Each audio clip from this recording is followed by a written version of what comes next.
Hello বন্ধুরা, আজকের ভিডিওতে আমরা শিখব কিভাবে ক্যাপকাট দিয়ে সহজে ভিডিও এডিট করা যায়।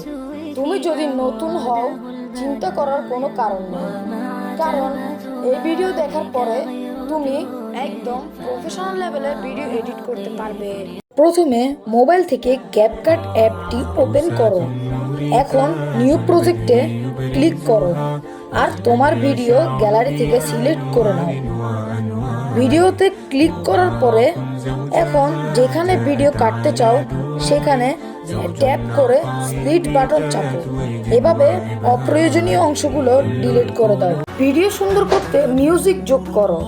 নিচে অডিও অপশনে গিয়ে তুমি মিউজিক বা সাউন্ড ইফেক্ট অ্যাড করতে পারো। চাইলে নিজের ভয়েসও রেকর্ড করতে। এখন ভিডিওতে টেক্সট দাও, যেমন টাইটেল, নাম বা সাবটাইটেল। টেক্সট অপশনে গিয়ে ফন্ট, কালার ও অ্যানিমেশন সিলেক্ট করো। আজকের ভিডিও এই পর্যন্তই। ভালো লেগে থাকলে লাইক, সাবস্ক্রাইব এবং কমেন্ট করতে ভুলবেন না।